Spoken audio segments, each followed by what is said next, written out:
তাকে দেখতে হয়েছে, যেগুলো সিদ্ধান্ত দিতে হয়েছে, সেই সমস্ত বিষয়ে তিনি আদালতে আজকে জবানবন্দি দিয়েছেন। তদানীন্তন আইজিপি চৌধুরী আব্দুল আল মামুন সাহেব, তিনি শেখ হাসিনার রেজিমের শেষ সময়ে আইজিপি হিসেবে দায়িত্ব পালন করেছেন। তিনি যেহেতু পুলিশ বাহিনীর প্রধান ছিলেন এবং রাষ্ট্রের অত্যন্ত গুরুত্বপূর্ণ পদে অধিষ্ঠিত ছিলেন, তিনি এই জুলাই আগস্টে যে ওয়াইড স্প্রেড এবং সিস্টেম্যাটিক পদ্ধতিতে বাংলাদেশে নৃশংসতা চালানো হয়েছে, হত্যাকাণ্ড চালানো হয়েছে, ক্রাইমস অ্যাগেন্স্ট হিউম্যানিটি ঘটানো হয়েছে, সেই ব্যাপারে তিনি একজন পারফেক্ট মানুষ, যে এই ডিসিশনগুলো রাষ্ট্রের কোন জায়গা থেকে কিভাবে এসেছে, সেই নির্দেশনাগুলো আসার পদ্ধতিগুলো কি ছিল, বাস্তবায়নগুলো ধাপে ধাপে কিভাবে হয়েছে, কোন কোন ব্যক্তি এই বাস্তবায়নের ব্যাপারে উল্লেখযোগ্য ভূমিকা পালন করেছেন, কোন কমান্ড স্ট্রাকচার কিভাবে কাজ করেছে, কোন জায়গায় কমান্ড ব্রেক করে কাজ করেছে, এই সমস্ত তথ্য তিনি আজকে আদালতের সামনে তুলে ধরেছেন। এটি এমন একটি অকাট্য এভিডেন্স, এমন একটি সাক্ষ্য, বাংলাদেশের যে কোনো আদালতেই শুধু নয়, বিশ্বের যে কোনো আদালতে গেলে এই সাক্ষ্যকে দুর্বল প্রমাণ করার বা এই সাক্ষীর বক্তব্যের মাধ্যমে যে বক্তব্যটা তিনি আদালতে দিয়েছেন সেটাকে রিফিউট করার কোনো ধরনের মেকানিজম কারো কাছে নেই।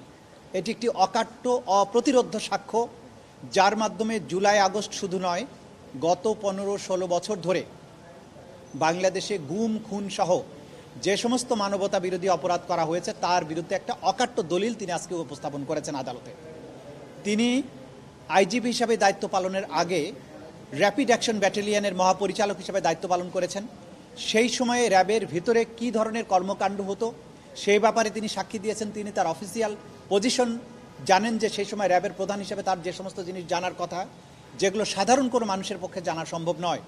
কিভাবে টিএফআই সেলের গোপন বন্দিশালা পরিচালিত হতো, কিভাবে সেখানে ভিকটিমদেরকে অত্যাচার করা হতো, কি পদ্ধতিতে গ্রেপ্তার হতো, কী পদ্ধতিতে গুম করা হতো, কি পদ্ধতিতে লাশ ডিসপোজাল করা হতো, সমস্ত বিষয়ে তিনি বলেছেন। সেই কাজগুলো র্যাবের কোন উইং, কোন কোন ব্যক্তি, কোন কোন পদধারী সেগুলো করতেন, সেগুলোর তিনি অকাট্য সাক্ষ্য প্রমাণ দিয়েছেন। মোনালিসা হেভি ফ্লো 15 পিস প্যাকেটের সাথে 8 পিসের একটি প্যাকেট একদম ফ্রি।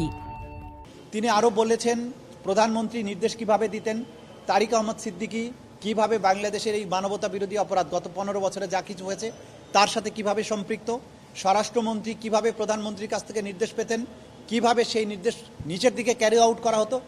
এই যে সামগ্রিক বিষয়, একটা ওয়াইড স্প্রেড সিস্টেম্যাটিক অ্যাটাক প্রমাণ করার জন্য যা কিছু এলিমেন্টস দরকার, সেগুলো আজকের এই সাক্ষ্য তার অফিসিয়াল পজিশন থাকার কারণে তিনি জানেন বলে আদালতের কাছে তুলে ধরেছেন। তিনি অপরাধ স্বীকার করেছেন, একই সাথে সত্য উদ্ঘাটন করেছেন এবং আদালতের কাছে প্রার্থনা করেছেন তাকে যাতে ক্ষমা করা হয়, কিন্তু সেটার চূড়ান্ত সিদ্ধান্ত নেবার ক্ষমতা আদালতের। এখানে প্রসিকিউশনের কোনো ভূমিকা নেই। তিনি নিজের বিবেকের তাড়নায় অপরাধ স্বীকার করেছেন, নিজের পক্ষ থেকেই আবেদন করেছিলেন অ্যাপ্রুভার হওয়ার। আদালত সেই অনুযায়ী অ্যাপ্রুভার সাময়িকভাবে তাকে করা হয়েছিল। আজকে তার বক্তব্য গ্রহণ করেছেন। চূড়ান্ত সিদ্ধান্তের মধ্য দিয়ে তার ব্যাপারে আদালত কী সিদ্ধান্ত নেবেন সেটা নির্ধারিত হবে। কিন্তু আমরা যেটা বলবো, আজকের এই সাক্ষীর বক্তব্যের মাধ্যমে আমরা এই সমস্ত অপরাধীদের বিরুদ্ধে যে অপরাধগুলো প্রমাণ করার চেষ্টা করছিলাম সেটি একটা মারাত্মক অকাট্য দলিল হিসেবে আজকে উপস্থাপিত হয়েছে। আমরা আশা করছি সামনের দিনগুলোতে একই রকমের অকাট্য অথবা তার চেয়েও শক্তিশালী প্রমাণ আরও আদালত উপস্থিত করব এবং সমস্ত প্রমাণ উপস্থাপনের মাধ্যমে এই মামলাটির একটা চূড়ান্ত নিষ্পত্তি হবে।